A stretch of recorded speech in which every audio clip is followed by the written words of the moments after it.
लोकांनी एवढे त्रास दिला कारण की परत काही झालं तर ही सगळी लोक जबाबदार राहतील। मला काही म्हणजे मी आत्महत्या केली काय केली तर ही लोक सगळी जबाबदार राहतील, मी माने माझा मुलगा। ठीक, धन्यवाद। माझे काका खूप मारतात आणि शालन गायकवाड ही माझी आजी ती पण मला खूप मारते। बरं असं आहे का? ठीक आहे, बरं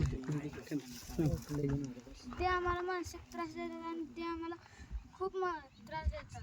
बरं शालन गायकवाड, शालन प्रकाश गायकवाड, चंद्रकांत गायकवाड आणि मनीषा सतीश साळुंखे। कशामुळे देतात काय?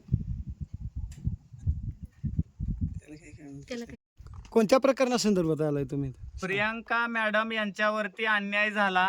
या डोंगर गावामध्ये महाराष्ट्रातला सगळ्यात मोठा अन्याय प्रियांका गायकवाड यांच्यावरती झाला आणि याला वाचा फोडण्यासाठी मुख्यमंत्र्यांची लाडकी बहीण, सुनित्राताईंची लाडकी बहीण, एकनाथ भाऊंची लाडकी बहीण आणि आमच्यासारख्या सामाजिक कार्यकर्त्याची लाडकी बहीण ह्याला कुठं तर न्याय मिळावा आणि त्या महिलेनं स्वतःचं बरं वाईट काय करू नये आणि म्हणून आम्ही आधार देण्यासाठी या डोंगरगावमध्ये, या उन्हाच्या रानामध्ये, या पत्र्याच्या शेडमध्ये आम्ही आलेलो आहोत।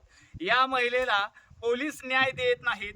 कोर्टाचा निकाल त्यांच्याकडून असताना प्रांतानं आर्थिक साठलोट करून हा न्याय दिलेला आहे का, हे आमचं मत आहे। कोणत्या आर्थिक अभिलाषापोटी ही गोष्ट केलेली आहे का, ह्याचा पूर्ण SIT चौकशी होईल, ED चौकशी होईल, या सगळ्याच गोष्टीची पर्दाफाश होईल आणि शासन यंत्रणा जर याच्या जबाबदार असेल तर 100% मी आणि रामचंद्र घोटुगडे आमच्याबरोबर काय 20 ते 30 जणांची टीम आहे। अमित शाह साहेबांच्याकडे, देवेंद्र फडणवीस साहेबांच्याकडे यांची तक्रार करून या महिलेला 100% न्याय मिळेल। आणि जी वैशाली मॅडम आहे, ॲडव्होकेट वैशाली मॅडम, या कोर्टाचा आणि वकिलकीचा धाक दाखवून या आपला महिलेला त्रास देत आहे मानसिकदृष्ट्या, त्यामुळं त्यांची सनद कशी रद्द होईल याच्यासाठी आम्ही याचिका दाखल करू आणि या महिलेला महाराष्ट्रातले सगळेच युवक बांधव, एकनाथ साहेब असतील, त्यानंतर जरांगे साहेब असतील, यांच्या माध्यमातून आम्ही न्याय मिळवून दिल्याशिवाय राहणार नाही आणि शेवटच्या क्षणापर्यंत घोटुगडे बांधव म्हणून